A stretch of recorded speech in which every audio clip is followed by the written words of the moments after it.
The answer is I do believe in dividends in a great many situations, including many of the ones companies in which we own stock. Imagine living in a world where your investments work for you, creating a steady stream of income that grows year after year. For those who become proficient in dividend investing, like Warren Buffett, this is not simply a pipe dream, but a reality. Known for his modest living despite immense wealth, Buffett's secret weapon isn't just picking stocks. It's harnessing the power of dividends. Today, we're diving into the fascinating world of the dividend snowball effect, a strategy that Buffett used to build his fortune. Let's uncover how you can use this strategy to potentially accelerate your journey to financial freedom. First, let's delve into his journey and uncover how Buffett's early investment choices set the foundation for his future success. Warren Buffett's journey into the world of dividends and wealth accumulation began much earlier than most people realize. Born in 1930, Buffett displayed an interest in business and investing at a very young age. His first foray into the stock market occurred when he was just 11 years old, buying shares of City Service, an experience that taught him early lessons about patience and market fluctuations. Big opportunities in life have to be seized. We don't do very many things, but when we get the chance to do something that's right and big, we've got to do it. And even to do it in a small scale is just as big a mistake almost as not doing it at all. However, the true foundation of his investment philosophy was laid down when he encountered Benjamin Graham's teachings. Benjamin Graham, often referred to as the father of value investing, had a profound impact on Buffett. Graham's investment philosophy was simple yet powerful. Invest in undervalued companies with solid fundamentals, and hold these investments for the long term. But if you had a punch card with only 20 punches, you weren't going to get another one in the rest of your life, you would think a long time before every investment decision, and you would make good ones and you'd make big ones. And you probably wouldn't even use all 20 punches in your lifetime, but you wouldn't need to. This approach resonated with Buffett, who was always more interested in the intrinsic value of a company rather than speculative gains. In the 1950s, when Buffett started his investment partnership, the stock market was a very different landscape compared to today. During this period, dividends were a significant component of stock returns.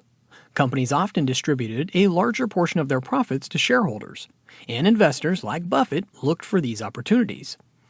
He understood that dividends were not just a source of income. They were a sign of a company's health and its management's confidence in future earnings. Buffett's early investment choices reflected this philosophy. He focused on companies that were not only undervalued, but also had a strong history of paying dividends. This wasn't just about seeking income. It was about finding companies that had a sustainable competitive advantage, or what Buffett later termed a moat. These companies were often overlooked by the market, providing Buffett the opportunity to buy stocks at prices less than their intrinsic value. One of the key aspects of Buffett's strategy was his focus on long-term growth rather than short-term gains. He was not interested in companies that offered high dividends for a year or two. He looked for those that could sustain and grow their dividends over decades. This long-term perspective was crucial to his accumulation of wealth through dividends. Buffett's approach during these early years set the stage for his later successes. By focusing on undervalued companies with strong dividend histories, he was able to build a portfolio that provided not just immediate returns, but also a foundation for significant growth. This strategy, rooted in Graham's teachings, was the beginning of what would become known as the Buffett Way, a method of investing that prioritized long-term value and steady growth over quick profits. As Buffett's career progressed, his strategies evolved, but the core principles remained the same. Focus on intrinsic value, seek companies with strong fundamentals, and understand the power of dividends in wealth accumulation. These early days were not just about building a portfolio. They were about building a philosophy that would guide one of the most successful investment careers in history. Having explored Buffett's initial start into dividend investing, let's transition to see how his focus on reinvestment played a crucial role in accelerating his wealth accumulation. The concept of the dividend snowball effect is both simple and powerful, and it's a pillar of Warren Buffett's investment strategy. To truly appreciate this approach, let's break down what it means and how it works. Imagine a snowball rolling down a snowy hill. As it rolls, it picks up more snow, growing larger and gaining momentum with every turn. This is analogous to the dividend snowball effect in investing.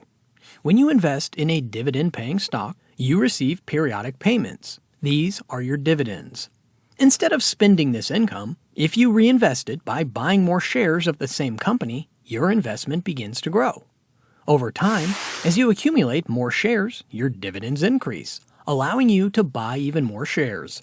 This cycle of reinvesting dividends to buy more shares results in your investment growing exponentially over time, much like the snowball gathering more snow as it rolls downhill.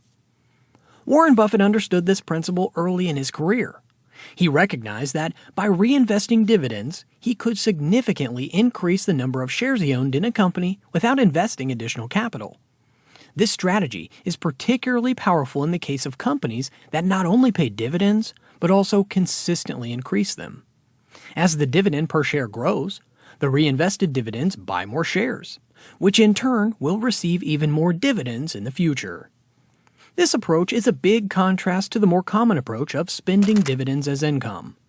While receiving regular income from investments is appealing, it doesn't harness the power of compounding in the same way that reinvesting dividends does. Buffett's approach focuses on the long-term growth of his investments, allowing the compounding effect to work its magic over years and decades. The beauty of the dividend snowball effect lies in its simplicity and power. It doesn't require constantly watching the market or making frequent trades. Instead, it relies on the steady, consistent growth of companies that have a history of paying and increasing dividends. This method is particularly effective in a diversified portfolio of such stocks, as it reduces risk while maximizing the potential for growth. Buffett's use of the dividend snowball effect is a perfect example of his investment philosophy. Focus on the long-term value and growth rather than short-term gains. By reinvesting dividends, he effectively used his investments to buy more investments, creating a self-sustaining cycle of growth. This strategy requires patience and discipline, as the real benefits are seen over the long term.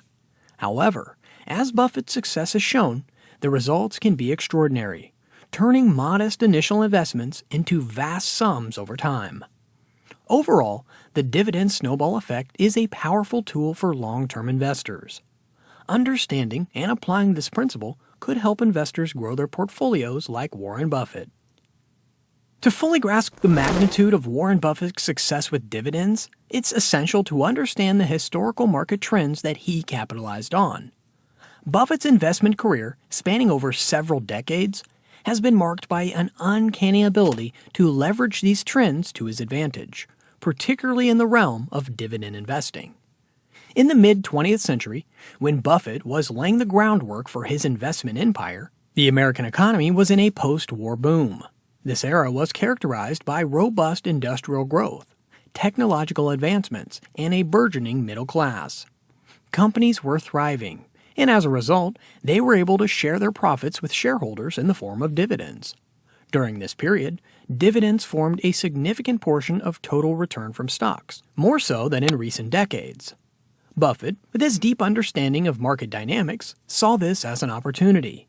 He knew that investing in companies that consistently paid dividends was not just a way to generate income, but also a sign of a company's financial health and stability. He looked for these companies that not only had a strong current dividend yield, but also the potential to increase their dividends over time. This approach was in full contrast to the more speculative strategies that other investors of his time were pursuing. One of the key aspects of Buffett's success during this period was his focus on what he called forever stocks, companies that he could buy and hold indefinitely. He wasn't interested in short-term gains. He was building a portfolio for the long haul. This strategy paid off handsomely. As the American economy continued to grow and these companies' profits, their dividends increased year after year. Buffett's ability to identify these trends wasn't just about picking the right stocks. It was about understanding the broader economic context in which these companies operated. He recognized that The post-war economic boom created a favorable environment for dividend growth. Companies were not only increasing their dividends, but were also expanding their operations, entering new markets, and innovating, which in turn led to increased profits and higher stock prices. However, it wasn't all smooth sailing. The stock market had its ups and downs, and Buffett had to navigate through various economic cycles, including recessions and market crashes. But his focus on companies with strong dividend histories and solid fundamentals helped him weather these storms. These companies were often less affected by market volatility and continued to pay dividends even during tough economic times. By focusing on dividend-paying companies during a period of economic growth and stability, he was able to build a portfolio that provided not just immediate income, but also long-term capital appreciation. This strategy, rooted in a deep understanding of market dynamics and economic history, is a key reason why Buffett is considered one of the greatest investors of all time.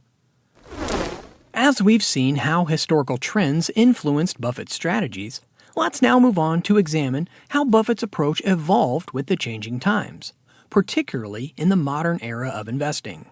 As the financial landscape evolved, so did Warren Buffett's approach to dividend investing.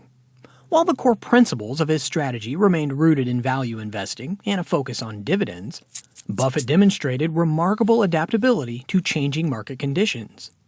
In the latter part of the 20th century and into the 21st, the global economy witnessed significant shifts. The rise of technology, changes in consumer behavior, and globalization reshaped industries. Buffett, known for his traditional approach, began to diversify his portfolio to include more growth-oriented companies, particularly in the technology sector. This was a notable shift, as Buffett had historically been cautious about investing in tech stocks due to their perceived volatility and unpredictability. One of the most significant examples of this shift was Buffett's investment in Apple. Initially, tech companies were not typical dividend payers, focusing more on reinvesting profits for growth. However, as these companies matured, they started generating significant cash flows, leading to the initiation and growth of dividends. Apple, with its robust balance sheet and consistent revenue growth, became an attractive investment for Buffett. This was a departure from his earlier focus on traditional industries, but aligned with his principle of investing in companies with strong fundamentals and a potential for long-term value creation. Buffett's investment in Apple also highlighted another critical aspect of his evolved strategy: the recognition of brand value and consumer loyalty as real assets. Apple's brand strength and its ecosystem of products and services created a durable competitive advantage, or a moat, around its business. This moat provided a level of stability and predictability in earnings and dividends, qualities that Buffett has always valued. Moreover, Buffett's modern approach to dividend investing reflects a deeper understanding of market dynamics. He recognizes that in a low-interest rate environment, dividend-paying stocks can be particularly attractive, as they offer a better yield compared to traditional fixed-income investments. Additionally, dividends can be a sign of a company's confidence in its financial health and future prospects, making these stocks a compelling option for long-term investors. In closing, Warren Buffett's Dividend Snowball method brilliantly illustrates how small, consistent investments can grow into substantial wealth. This approach, combining patience and strategic reinvestment, offers a powerful lesson in financial growth. Remember, in investing, it's the steady roll of the snowball that leads to monumental success.